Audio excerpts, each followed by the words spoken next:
you know, I know you're looking for a smoking gun here, but there really isn't a smoking gun here. The gun is right on the table, visible in plain sight. It's not hiding. In a way, that's the genius of Coke. And I sort of love that analogy because you also see it in some of the most ingenious marketing slogans for companies. It was back in the 60s that Kraft came up with I think it was General Foods actually came up with the slogan, Frito-Lay, I'm so sorry, came up with the slogan for their potato chip, and I'm sure you all remember it. It almost dares us to challenge the obvious. And of course the slogan was, "Bet you can't eat just one." They're not using it anymore because it sort of takes on a different connotation. And yet, despite this sort of being visible and right there, and you can see their advertising and their marketing just walking to the grocery store, it really amazed me how little control there is over many of these aspects of processed food from the government, and how in so many ways the companies themselves are more powerful than the regulators, federal regulators especially, who are there to regulate them ostensibly on behalf of consumers.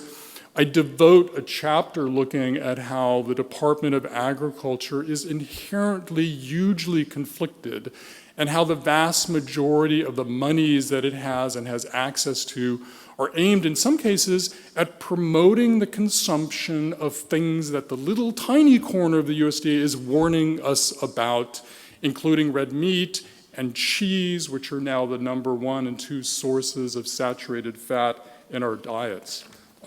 And yet, you know, in the absence of meaningful sort of government regulation on these issues, I was really sort of struck by what I found was, in fact, the entity that was pushing the food companies to adopt a little bit of self-control. And it was none other than the tobacco industry.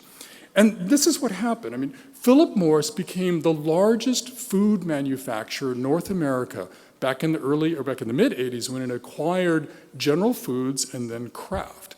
And for the first couple of decades, you can see in the documents that I talk about and write about in the book that they're doing what you would expect of tobacco executives. They're nudging, cajoling, sometimes lending their own marketing tools to the food division managers to increase their profits. But starting in the late 90s, Philip Morris gets religion on government intervention. It becomes the first tobacco company to embrace government regulation of tobacco.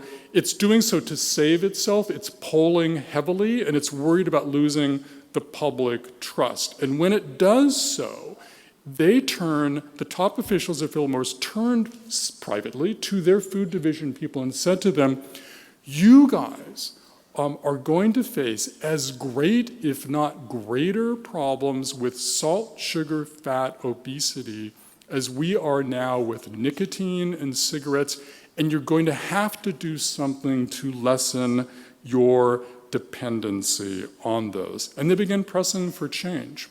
There was another remarkable moment, though, in 1999 that I write about in the book, and it was just a stunning moment for me because my purpose of the book was to go inside the processed food industry as they wrestled with this question of food and free will and choice, and they were gathered at a rare and private meeting, the CEOs and presidents of some of the largest food companies in North America at the old Pillsbury headquarters in Minneapolis. And they were called together by a cabal of insiders at these companies who had become increasingly concerned about their culpability for the obesity crisis. And standing up before them is not a health advocate on the stage talking to these CEOs.